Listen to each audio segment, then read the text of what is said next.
मार्तंड देवस्थान जेजुरी न्यासाकडून शिवाजी महाराजांच्या जयंतीनिमित्त महाराजांवर पुष्पवृष्टी करून मानवंदना देण्यात आली।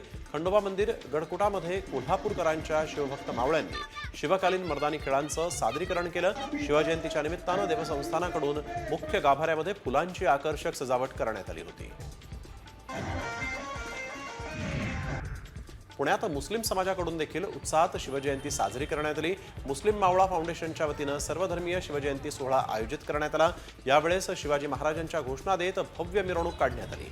कोंढव्यामध्ये दरवर्षी शिवजयंतीच्या निमित्तानं मिरवणुकीचं आयोजन करण्यात येतं।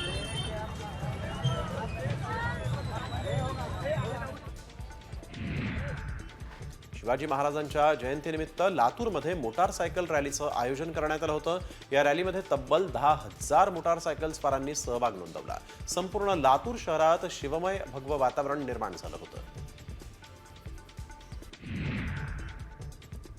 बीडमध्ये शिवाजी चौकात संपूर्ण परिसर भगवामय झाला। मागील आठवड्याभरापासून शिवजयंतीच्या पार्श्वभूमीवर ही तयारी सुरू होती। शिवजन्मोत्सवानिमित्त संभाजी महाराज क्रीडांगणावर प्रात्यक्षिक सादर केली गेली, तर ओडिसाचे दुलुदुली बाजा आणि तिबेटचे शाओलिन मार्शल आर्ट हे मुख्य आकर्षण होतं।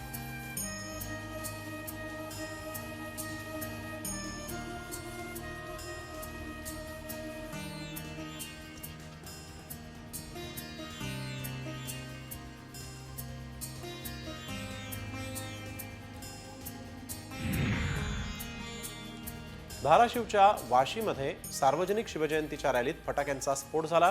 दगडी तोफेतून आवाजाची दारू उडवताना स्फोट झाला होता। फटाकास्फोटात 2 जण जखमी झाले आहेत। या जखमींना शासकीय रुग्णालयामध्ये पुढील उपचारांसाठी दाखल करण्यात आलं आहे।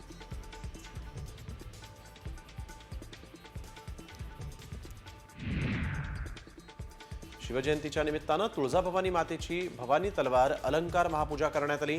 स्वराज्य निर्माण करण्यासाठी शिवाजी महाराजांना देवीनं भवानी तलवार दिली अशी धारणा आहे। त्याची आठवण म्हणून दरवर्षी शिवजयंतीच्या दिवशी या रूपामध्ये देवीची विशेष उत्सव पूजा मांडली जाते।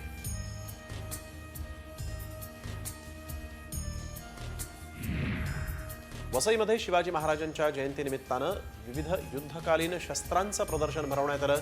250 महत्त्वाची शस्त्र तर 1000हून अधिक वेगवेगळी शस्त्र प्रदर्शनामध्ये ठेवण्यात आली। शालेय विद्यार्थ्यांना युद्धकालीन शस्त्र पाहता यावी हे या प्रदर्शनाचं मुख्य उद्दिष्ट असल्याचं आयोजकांकडून सांगण्यात आलं आहे। नाशिकमध्ये शिवजन्मोत्सव मिरवणुकांना सुरुवात झालेली आहे। पोलीस आयुक्तांच्या हस्ते नारळ वाढवून मिरवणुकांना सुरुवात झाली।